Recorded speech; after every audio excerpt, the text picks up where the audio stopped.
اس کی جدائی کی تڑپ نے مجھے آوارہ بنا دیا تھا۔ میں بہت زیادہ نشے کرنے لگا تھا۔ میرے گھر والوں نے اور میرے دوستوں نے مجھے بہت زیادہ سمجھایا۔ انہوں نے مجھے کہا کہ پلیز یار یہ نشے کرنا چھوڑ دو، اس میں کچھ بھی نہیں رکھا، تم کیوں اپنی زندگی برباد کر رہے ہو؟ لیکن میں ضد کا بہت پکا تھا اور میں نے کسی کی بھی ایک نہیں سنی۔ میرے محلے والے لوگ مجھے طرح طرح کی باتیں کرنے لگے تھے، لیکن مجھے کوئی فرق نہیں پڑتا تھا کہ کوئی میرے بارے میں کیا سوچتا ہے۔ حقیقت تو یہ تھی کہ میں کبھی بھی ہوش میں آنا ہی نہیں چاہتا تھا۔ پھر ایک دن مجھے اس کی کال آئی۔ وہ مجھے کہنے لگی کہ مجھے تم سے ملنا ہے، کیا تم مجھ سے ملنے آ سکتے ہو؟ مجھے تو اسے دیکھے ہوئے ایک عرصہ ہو گیا تھا۔ جب میں نے اس کے منہ سے ملاقات کا سنا تو میری جان میں جیسے جان آ گئی ہو، اور پھر میں اس سے ملنے چلا گیا۔ میں ایک ریسٹورنٹ کے باہر پارکنگ میں اپنی موٹر سائیکل کھڑی کر رہا تھا کہ اتنے میں میرے پاس ایک گاڑی آ کر رکی۔ اس گاڑی میں ایک بہت خوبصورت اور ماڈرن عورت باہر نکل کر میری طرف آنے لگی۔ جب میں نے اسے غور سے دیکھا تو پہچانا کہ یہ تو وہی عورت ہے جس سے میں بے حد محبت کرتا ہوں۔ پھر ہم دونوں ریسٹورنٹ میں جا کر بیٹھ گئے۔ وہ بہت زیادہ خوش نظر آ رہی تھی۔ پھر وہ مجھے کہنے لگی کہ دیکھو یار، میں اپنے گھر میں بہت زیادہ خوش ہوں۔ میرا شوہر مجھ سے بہت زیادہ پیار کرتا ہے۔ میرے اب 2 بچے بھی ہو چکے ہیں۔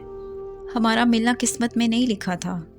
میں بھی شروع میں تمہیں یاد کر کے بہت زیادہ رویا کرتی تھی، لیکن پھر وقت کے ساتھ ساتھ سب کچھ بدلتا گیا۔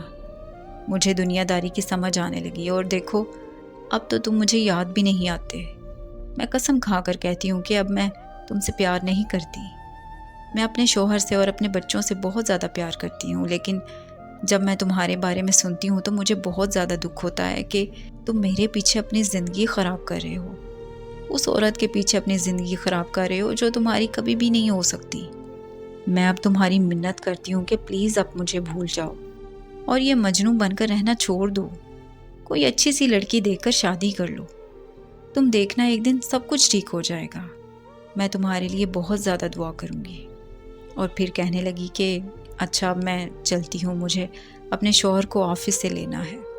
اللہ حافظ، اپنا بہت خیال رکھنا۔ میں چپ چاپ بس اسے جاتا ہوا دیکھتا رہا۔ اس کے کپڑے، اس کے بات کرنے کا انداز اور سب کچھ بدل چکا تھا۔ وہ نہیں رہی جس سے میں پیار کرتا تھا۔ اس سے ملاقات کرنے کے بعد میں اپنی زندگی میں بالکل نارمل ہو گیا۔ آج میں نے سارے کے سارے نشے چھوڑ دیے ہیں۔ بس ایک چیز نہیں چھوڑ سکتا، وہ ہے میری ایک طرفہ محبت، جس کے لا حاصل ہونے کا بھی اب مجھے کوئی فرق نہیں پڑتا۔ بس زندگی میں اسے ایک ہی دعا دوں گا کہ وہ ہمیشہ اپنے بچوں کے ساتھ اور اپنے شوہر کے ساتھ ہمیشہ خوش رہے۔